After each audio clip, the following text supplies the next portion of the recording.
জিও, মুক্তিযুদ্ধের নায়ক জিও, মহান স্বাধীনতা দিবস উপলক্ষে এখন আপনাদের সামনে বক্তব্য রাখছেন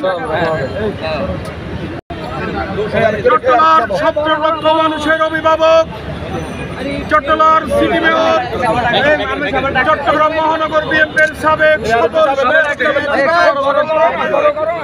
বিএনপি কেন্দ্রীয় সাবেক সাংগঠনিক সম্পাদক, এই চট্টলার মাটিতে দাঁড়িয়ে যিনি শেখ হাসিনা বিরোধী আন্দোলনে 11 মঈনুদ্দিন ফখরুদ্দিনের আরম্ভ করে শেখ হাসিনা শাসনে এই চট্টলার মাটিতে দেশ নেত্রী বেগম খালেদা জিয়া তারেক রহমানের নেতৃত্বে আন্দোলন তিনি নেতৃত্ব দিয়েছেন, যাকে বারবার গ্রেপ্তার করে কারাম আন্দোলনকে স্তব্ধ করার চেষ্টা করা হয়েছে। সকল মামলা হুলিয়া জুলুম নির্যাতনের মধ্য দিয়ে যিনি এই মাটিতে নেতৃত্ব দিয়েছেন, এখন আপনাদের সামনে বক্তব্য রাখবেন আমাদের প্রিয় নেতা জনতার মেয়র চট্টলার লাল সবুজের পতাকায় জিয়া তোমায় দেখা যায়,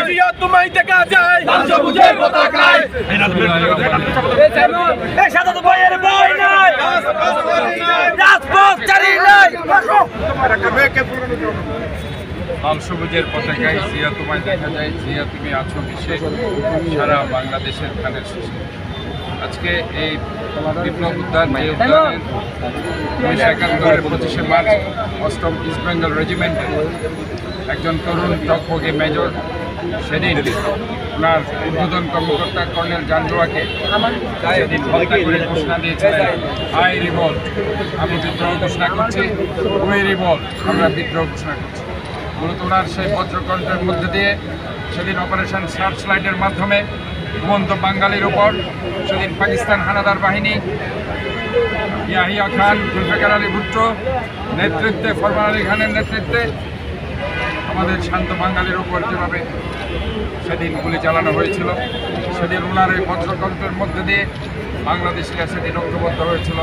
আবার বিপ্লব প্রণেতা কিশোর যুবক থেকে শুরু করে সবাই সেদিন ঐক্যবদ্ধভাবে শহীদ প্রেসিডেন্ট জিয়াউর রহমানের পরের দিন 26শে মার্চ আজকের এই দিনে কালুরঘাট বেতার কেন্দ্র থেকে উনি ঘোষণা দিয়েছিলেন, I major Zia do hereby proclaim the independence of Bangladesh, আমি মেজর জিয়া বাংলাদেশের স্বাধীনতা ঘোষণা করছি।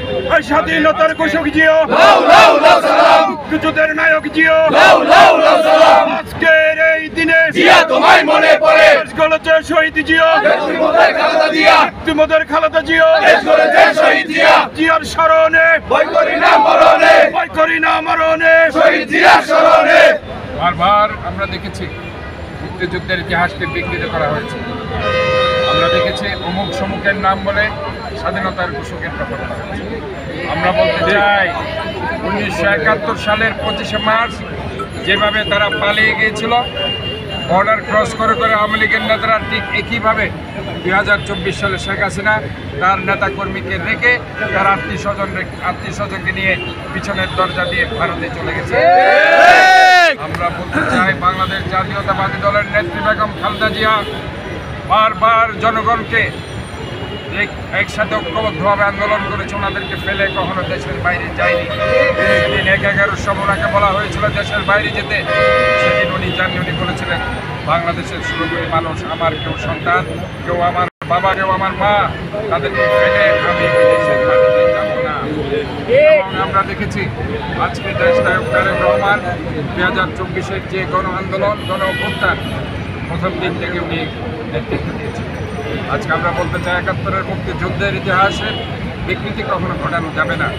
71-এর মুক্তিযুদ্ধের মাধ্যমে আমরা একটি দেশ পেয়েছি, আমরা একটা স্বাধীন বাংলাদেশ পেয়েছি, আর 24-এর গণ অভ্যুত্থানের মাধ্যমে আমরা একটি সরকার পেয়েছি।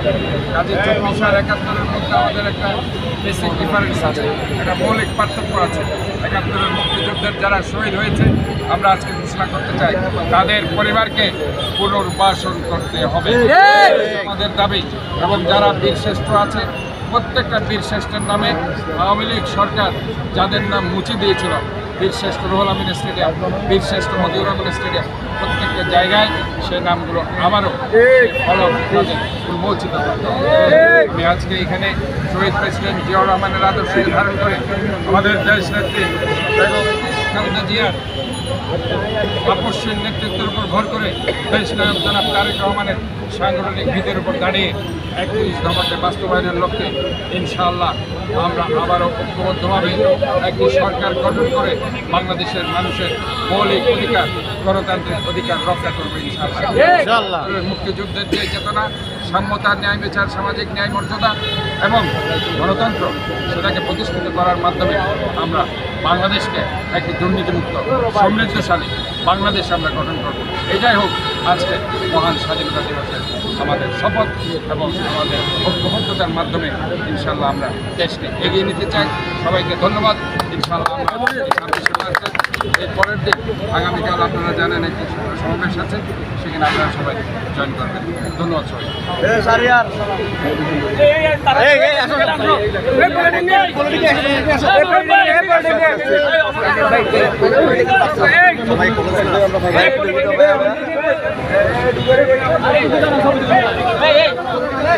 Hey,